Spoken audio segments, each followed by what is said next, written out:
Hello, and welcome back to another reading vlog. If you watched my last one, if I uploaded it, you will see that I'm wearing the same shirt. I have moved on to a new book. I've actually started it. It is The Silence of Bones by June Her. It's still October, so I'm wanting to do kind of a spoopy read. This one is a murder mystery historical fiction in 1800 Korea. I am like 20 pages into it, 22 pages into it. This is about a specifically one murder investigation, but we've learned that there's been a series of murders that have happened after the king's death, and it's all murders of Catholic people. So it's a very politically charged, politically driven kind of murder that's going on, or we're kind of discovering whether or not it is, because it was a murder of a noble woman, specifically is the one they're investigating. Our main character is a damo, or a damo, which essentially she works for the police. She's essentially a servant for them, but in this society men can't touch women that they're not related to, so she's tasked with kind of moving, like physically moving, or speaking with women, so victims, witnesses. She's responsible for those things, and she gets pulled into this investigation. The inspector is a big character. You don't really know much about him yet, because like 20 pages in, but I know he has secrets of his own, all kinds of stuff. I think I've already guessed what one of the secrets is, which is probably not good, but then again, like, it's me. I'm gonna think of every single thing that it could be. But yeah, I mean, it's interesting. There's no like special writing.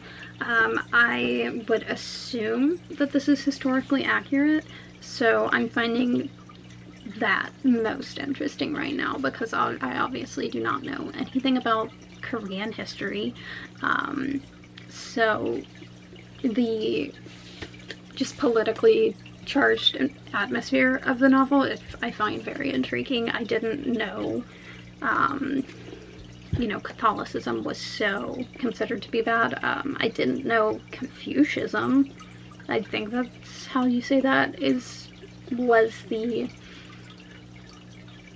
religion of choice in 1800 Korea. So yeah, I'm learning quite a bit. This whole indentured servant thing is interesting as well. These kind of titles and dynamics, they're not anything I'm familiar with, so very much intrigued. We will see how this goes. Right now I'm doing these reading sprints. I picked up a graphic novel as well recently called Blackwater by Jeanette Arroyo and Ren Graham. This is a queer, spoopy graphic novel. I believe they're short stories. One of the main characters is chronically ill. I think somebody's a werewolf, so that's all interesting. Picked it up on a whim. I will hopefully read it this month. I also have mooncakes, which is like kind of a Halloween thing too, but honestly that feels more fun, like I can read it any time of year. This one looks more like a Halloween read, so maybe I'll pick them both up. Maybe I'll pick neither of them up, but hopefully I'll pick at least this one up. So yeah, I got that. I'm working on my November bullet journal. I go back to work tomorrow. I had a little bit of a break, but I will continue with my sprints and read some more tonight, keep you up to date. Hopefully I actually will update halfway through this one. I didn't do that with the last book I was reading, but this one's a bit longer, so once I'm about 150 pages in, I will check back in. And sorry, I just looked at the author's note where they speak about the persecution of Catholics, and specifically this is in, I believe it's pronounced Joseon, Korea. I could be incorrect in my pronunciation of that, but yeah, about 300 or 150 pages will be halfway in this book, so I'll check back in, give my thoughts. Hopefully I'll continue to enjoy this and find it very interesting, but we'll have to see, and I'll update you whenever that happens. Bye.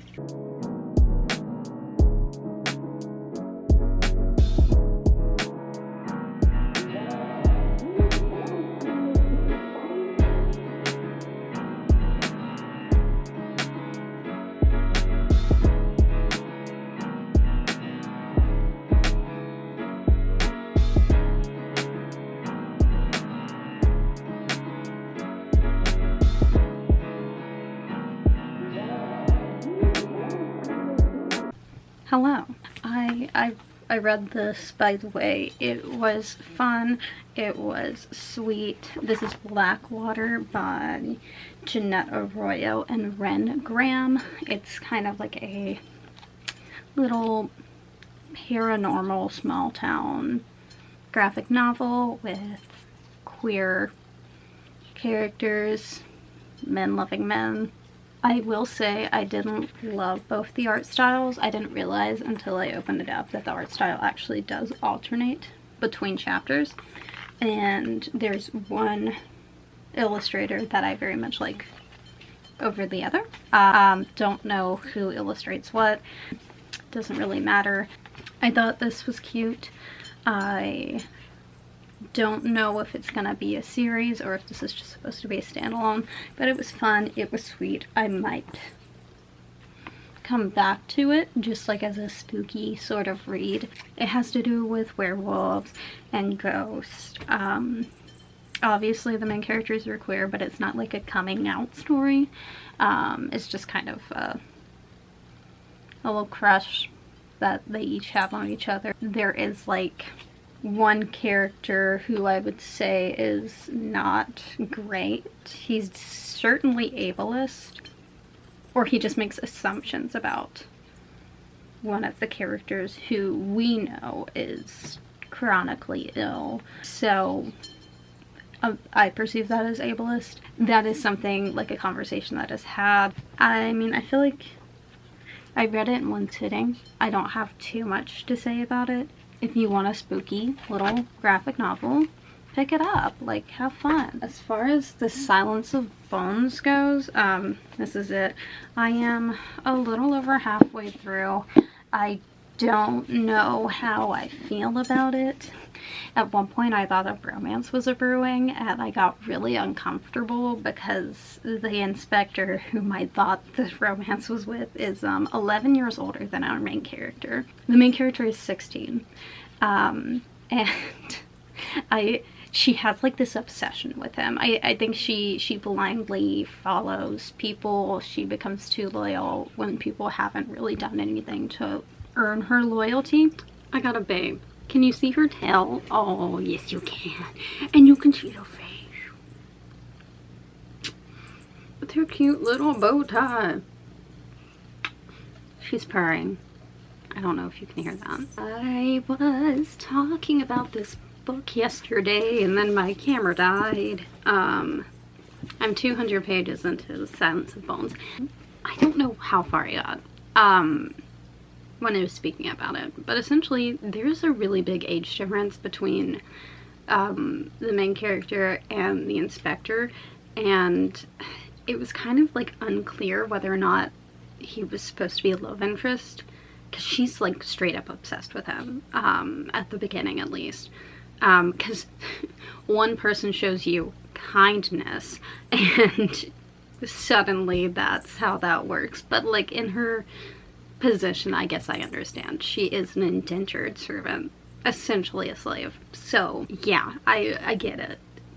Sort of. But yeah, she became like really obsessed with him after that, and I was worried it was going to be a love interest kind of thing, because she's obviously 16, a minor, he's 27, so 11 years, man. But no, she didn't do that. Thank God. However, I'm still not sure how I'm supposed to feel about him. Like, there's something about his identity that's supposed to be a bit of a surprise. It's not the thing I initially thought it was, but to be fair, the thing I initially thought it was based off of one line in the second chapter. So it makes sense. And it could still switch. I would hope not, because that wouldn't make any sense. But yeah, he's not a great guy at all. And revealing like who he is and the relationship between him and the main character, it kind of makes me worry that it's going to go in a direction where like he's not all that bad. Now, it is a mystery, and it could very well be that he's not the one committing these crimes, but I still don't think he's a good guy. Like, he's got some serious prejudice, and like that, I feel like, considering how much they're focusing on him, that it would have to be somebody else who's doing the crimes. But at the same time, please don't just use that as like, hey, you didn't murder someone, so you're good. No, I really, like, maybe notice the prejudice, you know. But hopefully it won't go in that direction. I will say this book is not my favorite. I don't expect it to get really more than a 3 stars because of how repetitive it is. She's essentially having the same inner turmoil over and over again, which, like, valid. If I was in that situation, I wouldn't know what to think either. But is it fun to read about? Like, I think not. But it's not horrible. I am intrigued by the setting, because this has to do with, like, so I believe it's just Korea in general at this point, but I'm under the impression that they're in the northern part of Korea, because they refer to the Catholics and the Southerners as Catholics, or being kind of more, what is it, accepting of Catholicism, and that seems to be a really big divide between them.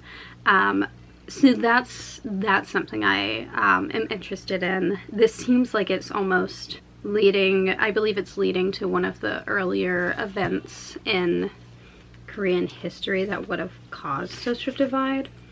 Yes, I don't want to read more, but if you go to the author's note in the back, this is in 1800, this book. In 1801, the first major persecution of Catholics in Joseon, Korea happened, where approximately 300 people were killed, and thousands were arrested, tortured, and sent into exile. So it's the lead up to something that is very horrible and tragic. It's something that I knew nothing about. And it's interesting because the whole part of the story is, or the whole point of the story is that this murder victim is Catholic, but she's a higher up in society kind of person. So the investigation is really politically charged, except kind of some of the people within the higher ups within the police bureau, they're not the best people to handle such a case. They a lot of them have their own prejudices against Catholics, and you see that there's a lot of the others who don't. So there's kind of turmoil within the investigators to begin with, and then you have the main character who's kind of just there. She doesn't seem to have huge ties to any religion, and she's witnessing this all go down and trying to figure out exactly who is the bad guy. And I think maybe the whole point is it's not so clear, or maybe it's not who she would want it to be. So all that's very interesting. I definitely am going to read the full author's note when I finish this and maybe do some of my own research, because like I said, I wasn't aware of this event or this kind of, so yes, I find that very interesting. It's just not the most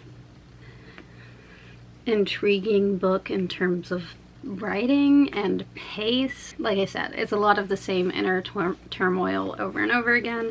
I'd rather kind of take steps in the right direction instead of just questioning everything for the same reason over and over again. So yeah, not my favorite. I will say I'm going to continue reading that. It is no longer October. It's now November 1st. I'm actually dressed halfway decent, as in I'm not in my pajamas, and that's because I've switched to a first shift. So now I have time to actually do stuff after I get off work. So maybe I'll read more. I already read quite a bit at work while I wait for my systems to load and stuff like that. As far as my other reading plans go, I think I'm going to add this to the end of the October vlog, because I started a new one, but this is also kind of within the whole October spooky, murder, kind of theme.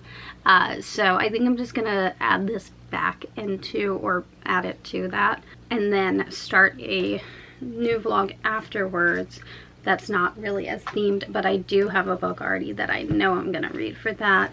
I'm grabbing it. This is I Was Born for This by Alice Oseman. This is the US edition that's finally come out. It just recently came out, and I wasn't really keeping track of the release date, and then I saw it at Target and I snatched it real quick because I'm excited. This is the only Alice Oseman novel I haven't read. I haven't read the short stories like Nick and Charlie and This Winter, but novel-wise, this is the only one. This is one that I've been very excited for. Like this, I think I've been the most excited for this one. I maybe was a little more excited for not Heartstopper, Radio Silence, but like this is a runner-up. I don't know why. I look at Alice Oseman's art and her the fan art she does for her characters that she wrote about. That's how I would have to describe it, because it's just like random situations that I don't think she's saying like are canon, but she drew. I've seen all the fan art and I think it's adorable. So, and it got me excited for like literally no reason. I don't know these characters, but apparently this follows a boy band. You have Jimmy and the other two on the back, and Jimmy has like really bad social anxiety. He is a trans main character, which is cool. I didn't know that until I read the synopsis, but he has really bad social anxiety and he kind of is struggling with that while also having a successful career in the public. And then you meet one of the fans. I don't know her name. Angel? Yes, Angel. She's like a huge fan of the band, and they kind of get thrown together at random and form a friendship. I think it has a lot to do with like parasocial relationships and kind of our obsession with famous people, and the reverse side of that where, you know, you don't want your life to be publicized constantly. So yeah, I think that's a lot of what it's about. I know obviously like a big trend in Alice Oseman's books are friendships, so that's something I'm very excited for. I do love a good friendship. I love all the friendships that Alice Oseman creates. This is probably what I'm gonna read next. I'm very excited that I I finally have it. I really hope it's good, because I'm gonna be sad if it isn't. Maybe I should lower my expectations. I lowered my expectations for Loveless, and I really liked Loveless, man. Anyways, I'm gonna continue reading this. I may get some more into it tonight, but as far as updates, I think that's it. I will update when I'm finished, but that's it. I'll see you later. Bye.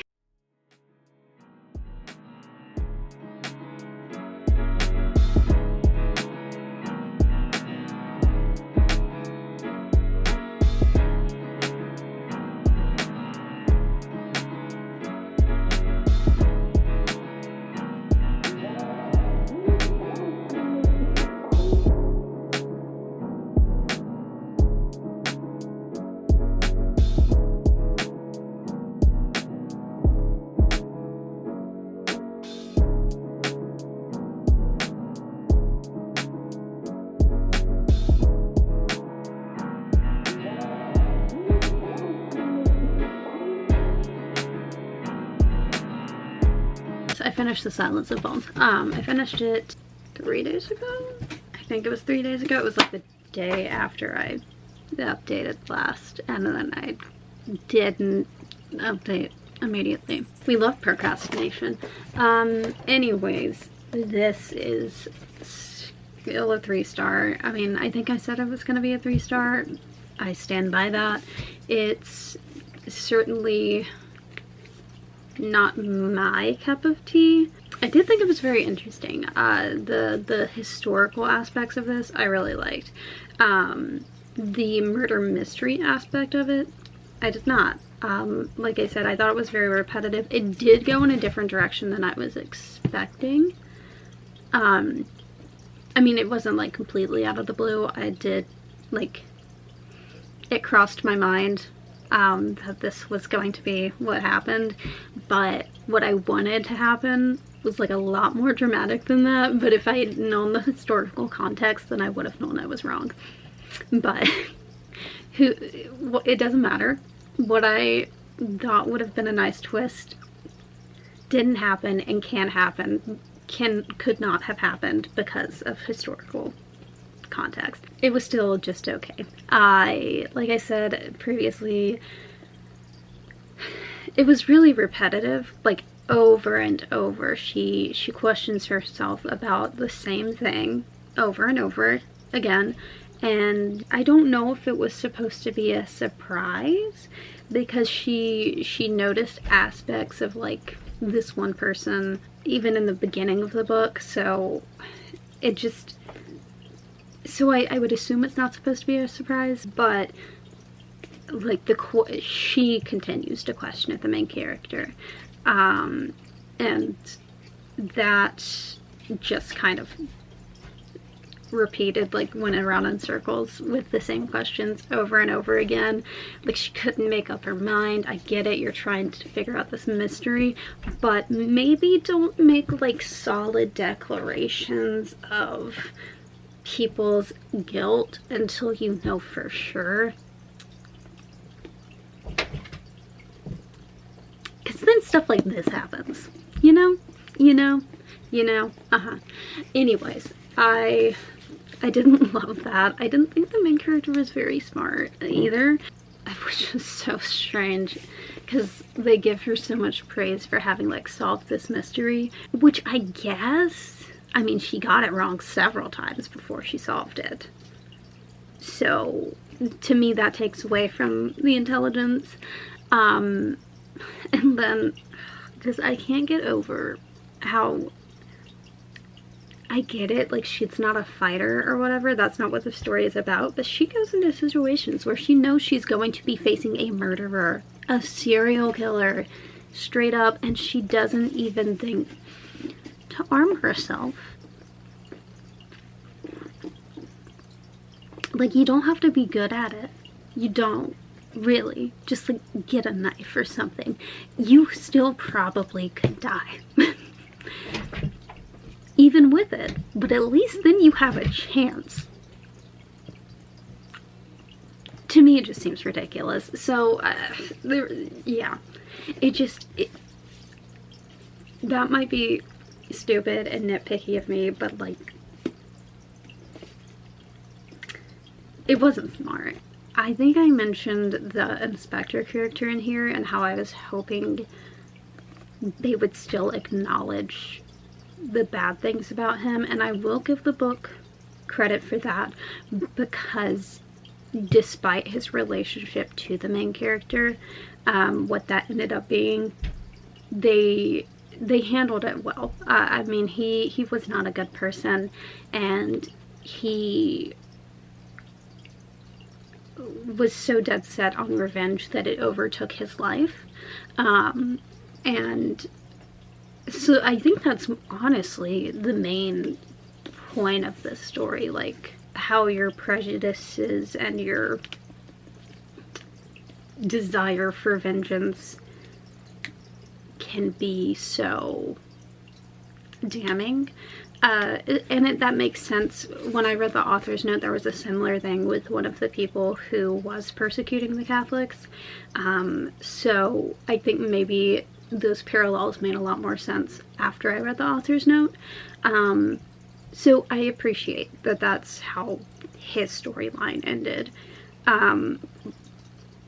But the main plot point of the book was the murder mystery, and that just wasn't it for me. So that's why this is going to be a 3 stars. And yes, I have started I Was Born for this, but I will start a new vlog to discuss that. Just to recap, I read Blackwater by Jeanette Arroyo and Ren Graham. Did not rate that. Graphic novel. Really fun, adorable, a good time. And then Silence of Bones was the last book. But I enjoyed this, like picking up kind of like, not horror, but like fall, spooky-esque books. It was fun having kind of a theme, but yeah, I'm gonna go back to just picking up random books in November, which these were all pretty random too, but at least they had a theme to them.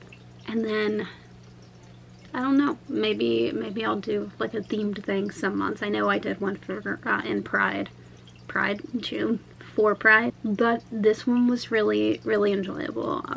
I will say, I think I stand by liking horror. I feel like I kind of question that a little bit. It's a new genre that I'm getting into, but I've always loved the idea of horror, and I think based on the ones that I've read like over the past few months, it's not many, but I can definitely say that it is a genre that I want to continue reading because it's really good. I just like to be, I don't know what it is. Maybe just the eerie grotesqueness of it, but I really enjoy it.